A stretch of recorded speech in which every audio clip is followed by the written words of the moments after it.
Bon, on fait une pause sur la partie interface, mais c'est une partie qui est pas importante sur la qualité de code.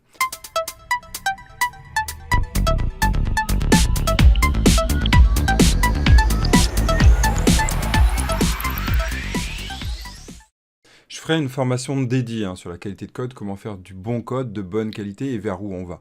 D'où on peut commencer, vers où on va. Eh bien, d'où commence? En fait, on commence déjà par le grand principe de RAI, don't repeat yourself. C'est hyper important à garder. Bon, vous verrez dans la suite de votre apprentissage, via les patterns des DD, que des fois, on va accepter certaines répétitions parce qu'on en a des contextes vraiment différents. Mais gardez bien ce principe de base. Première chose, on ne répète pas, donc on crée des fonctions. Deuxième chose, ces fonctions, on ne veut pas les dupliquer. Eh bien, on va créer une classe qui va organiser conceptuellement ce qu'on va faire. Donc là, on a un animal qui sait manger. Tous les animaux savent manger. Et donc, on va utiliser le principe d'héritage pour éviter le if. C'est le principe de substitution. Donc, c'est le principe de Liskov.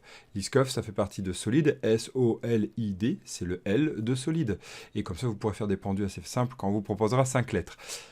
Le S, c'est quoi? Je vais en parler parce que c'est important pour la qualité de code. Le S, c'est SRP. Oui, encore un autre acronyme. Le principe de responsabilité unique. Une classe fait une seule chose. Une classe fait une seule chose et la fait très bien, pattern expert.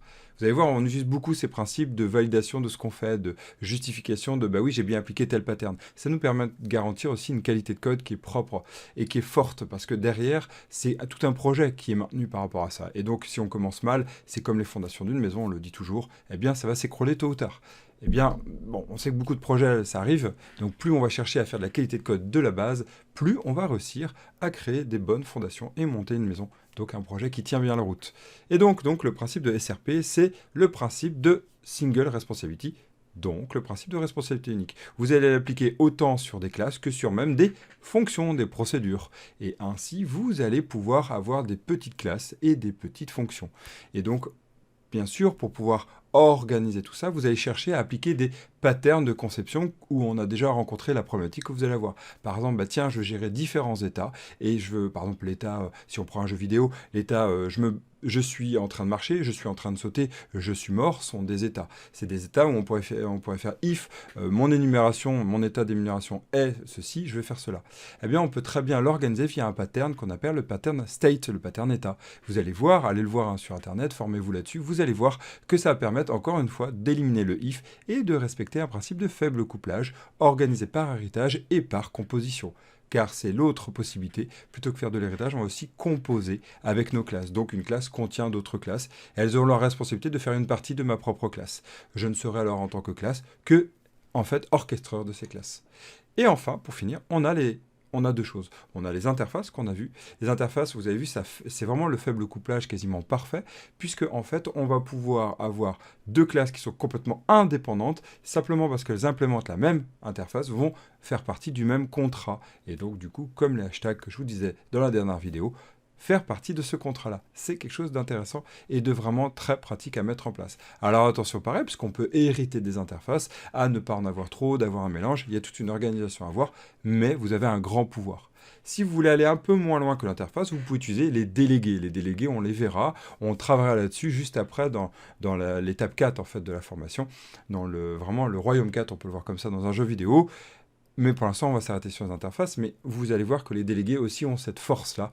Et en C#, c'est super agréable à utiliser. Si vous avez déjà fait du JavaScript, vous allez voir, c'est un peu le même confort. Même si c'est typé, ça c'est encore plus confortable. Voilà, on commence à avoir une architecture qui est intéressante, on commence à voir tous les outils qu'on peut avoir pour faire un code propre.